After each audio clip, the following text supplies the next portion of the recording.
What is up, guys? Ryan here, and in today's Photoshop Creative Cloud tutorial, I'm going to be teaching you guys how to create and use actions within Photoshop.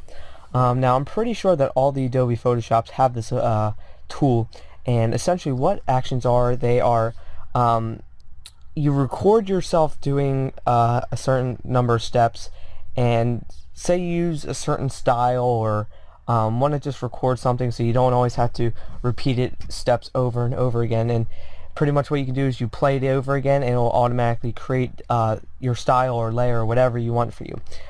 It's a really cool tool, and a lot of people don't use it, and I feel like that it can, one, maximize your work time, and two, it just overall helps speed things up and stuff like that.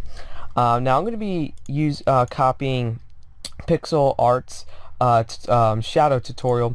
I'm just going to be pretty much going off that, and we're pretty much just going to create a shadow, kind of like, hold on, let me see it, kind of like,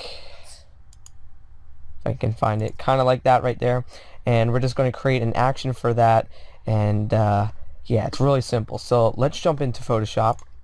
And as you can see here, I have this picture here just to show you an example. So I have my Actions tab open already, but if you do not have it open, you can either go to Windows and go to Actions, or you can go to, hit Alt F9. So right now I want to add the shadow to this picture.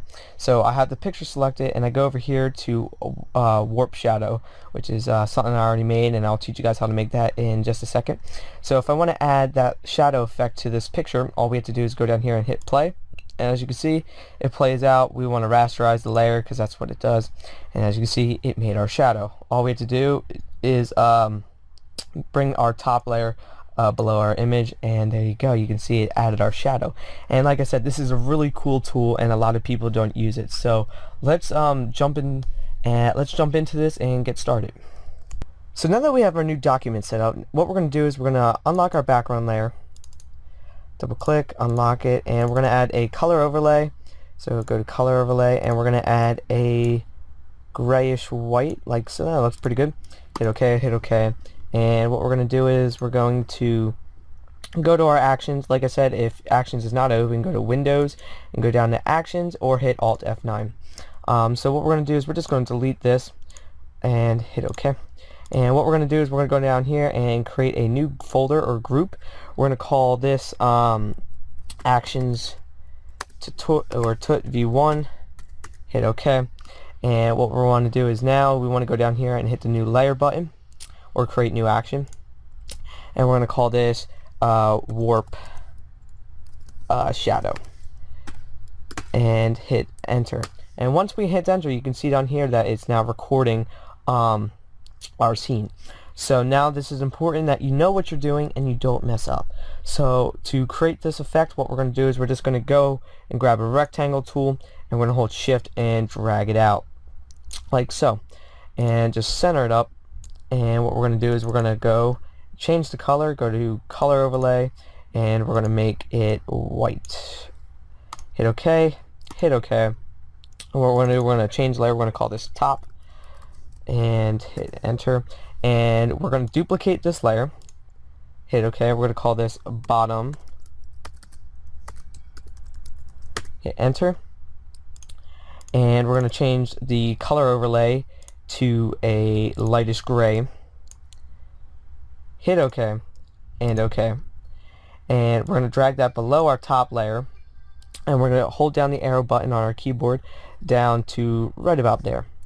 The next thing we want to do is we want to right click on this, and we're going to rasterize the layer, and then we're going to convert it to a smart object. Once that is done, we want to go up here and hit Control T on our keyboard, right click on our square, and go to warp. We're going to grab the center here, hold shift while we do it so we get a perfect uniform scale, and we're going to go right about there, hit enter to deselect, and then we're going to go up here to filter, blur, and Gaussian blur. We're going to put the radius to about 6, hit enter and OK, and as you can see, we have our shadow. Now we are done our actions, and we are done, and as you can see in our actions tab we have all of our layers selected right here and what is done. So to stop our animation or stop the action to recording, we just go down here and hit the stop button, and as you can see now it is done. So we can close our actions clip, and to see our thing in action, what we want to do is we can hit play, or hold on, nope, my mistake. We're going to go here to warp shadow, and we can go to our top layer, hit play, and you can see it plays out and makes our new layer. So like I said, this is a really amazing, whoops, let me go back. This is a really amazing tool that a lot of people do not use within Photoshop, and it's something that I feel like more people should start using, because it just saves a lot of time, and it's a really cool tool. So yeah, if you guys enjoyed this tutorial, please drop a like. Let's try to get to 30 likes. If you're not following me on Twitter, go follow me at SymmetryHD, or go like my Facebook page at Symmetry Tutorials. Follow me on Behance to check out all my projects and works, and maybe go follow me on Dribble. And yeah, that's pretty much it. Thank you to Pixel Arts for your tutorial idea. Links will be in the description for you guys to go check out this channel. I hope you guys enjoyed. I'll see you in my next video, and have a nice day.